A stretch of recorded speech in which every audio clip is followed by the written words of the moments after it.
పిల్లల్ని కొట్టాలా రామగోపాల్ వర్మ గారు అల్లరి చేస్తే? ఒకవేళ పుట్టేశారు అనుకోండి, మీలాగా తెలివైన వాళ్ళు అందరూ ఉంటారు కదా, ఒకవేళ పిల్లలు పుట్టేశాక వాళ్ళని పెంచేటప్పుడు అల్లరి చేస్తే కొట్టాలా కొట్టకూడదా మీ దృష్టిలో? ఇప్పుడు మీ క్రిటిసిజం ఎవరన్నా కొట్టాలి.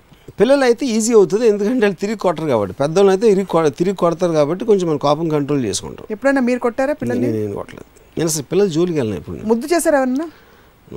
బుజ్జు గుజ్జు బుజ్జు బుజ్జు. నేను ఒకే ఇన్సిడెంట్, మా సిస్టర్ పెళ్ళి అయినప్పుడు నేను వాళ్ళ ఇంటికి వెళ్ళాను అనమాట.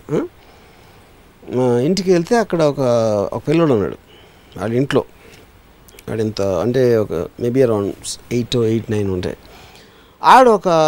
ఈ గుర్రాలు తిప్పుతారు కదా, చిన్న పిల్లలకి బొమ్మలు ఉంటాయి, ఎలా అంటే తిరుగుతూ ఉంటుంది. అదేమో పైన నాబు ఊడిపోయింది, చిన్న రాడ్ ఉంది బయటికి. నా దగ్గరకు వచ్చి నా కాలుతో అని పొడుస్తున్నాడు. ఇలా పెట్టి మళ్ళీ నా రియాక్షన్ చూస్తున్నాడు దాంతో పొడిసి.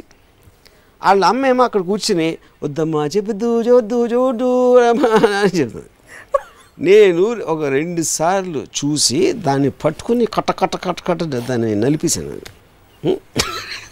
అంటే మా మదర్కి సిస్టర్కి అంత కోపం వచ్చిందంటే ఆ రోజునే. ఆడొచ్చి పొడుస్తున్నాడు నన్ను.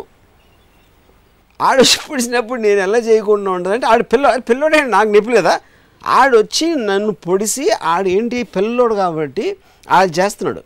ఆడికి 3 ఏళ్ళు వచ్చి ఉంటే ఆ కిచెన్లో కత్తి తీసి పొడిచి ఉన్నాడు.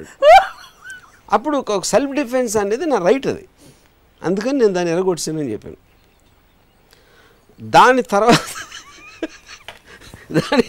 దాని తర్వాత మళ్ళీ ఇంకో రోజు మా ఇంటికి వచ్చాడు. అక్కడ పైన ఎక్కడో ఉంటే నేను దగ్గరికి వెళ్ళి ఆయన్ని చెయ్యి పట్టుకుని గిల్లాను.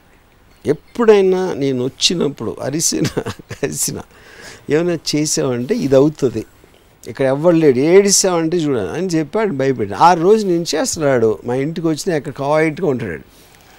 ఇప్పుడేంటి నేను చేసింది చైల్డ్ అబ్యూస్ అని మీరంటే, టీచర్ ఏం చేస్తున్నాడు? బెత్తంతో కొట్టాడు. నన్ను చాలాసార్లు మా టీచర్ బెత్తంతో కొట్టింది. ఎందుకు నేను ఏదో తప్పు చేసినా, హోంవర్క్ చేయలేదో లేకపోతే ఏదో క్లాస్ వింటలేదని. సో అప్పుడేంటి మీ బలాన్ని అవతల మీద చూపించడం అనేది దట్స్ న్యాచురల్ ఇన్స్టింక్ట్ అది. సో అప్పుడు నేను ఆ పిల్లోడి మీద చూపించగలిగా, ఎందుకంటే నన్ను పొడిచాడు. But why are you laughing? నేను అంత సీరియస్గా చెప్తా ఉంటే ఒక మానసిక స్థితి గురించి మీరు నవ్వుతారేంటి నాకు అర్థం కాదు. మీరు చెప్పిన కథ అంత ఫన్నీగా ఉంది. ఫన్నీగా ఉందా? మీరు చెప్పిన తీరు ఎంతకంటే ఫన్నీగా ఉంది. పొడుస్తూ ఉంటే నిజంగానే వద్దు నాన్న కాదు, పొడిసాడు. ఎక్స్ప్రెషన్ అది మెయిన్ థింగ్. అది నాకు ఎక్స్ప్రెషన్. న్యాచురల్లీ పిల్లలు అల్లరి చేసినప్పుడు కప్పు విరగొడితే కూడా 2 కప్పులు విరిగే వరకు వద్దు నాన్న నో నో నో అనే చెప్తారు తప్ప అంతకంటే చెప్పరు మామూలుగా. అంటే అది కూడా కాదు, అంటే పిల్లలు అల్లరి చేయడానికి అల్లరి చేసి నేర్చుకుంటారు. పిల్లలు కాకపోతే మీరు చేస్తారు అల్లరి. ఇంకొక బిలీఫ్ ఏంటంటే పిల్లలుగా ఎందుకు బిహేవ్ చేస్తారంటే మనం వాళ్ళని పిల్లలుగా ట్రీట్ చేస్తాం. చెప్పరా అని పేరు బుజ్జు అంటే సరిగ్గా లాంగ్వేజ్ కూడా మాడడం. అందుకని ఆడు కూడా బుజ్జు అంటాడు. ఆడితో మీరు అడల్ట్లాగా మాట్లాడితే అడల్ట్గా మాట్లాడతాడు. కేవలం ఇది పెద్దోళ్ళు వాళ్ళు ఫిక్స్ అయిపోయి పిల్లల్ని పిల్లగా వాళ్ళని ఎప్పుడు అడల్ట్స్గా ట్రీట్ చేయాలి. Press the bell icon for more updates. Subscribe to iDream. Subscribe to iDream. Please subscribe to iDream.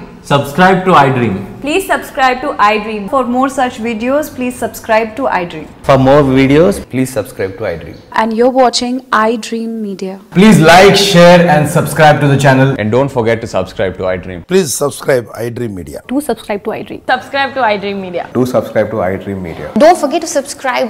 Click on the button below. Don't forget to subscribe to iDream.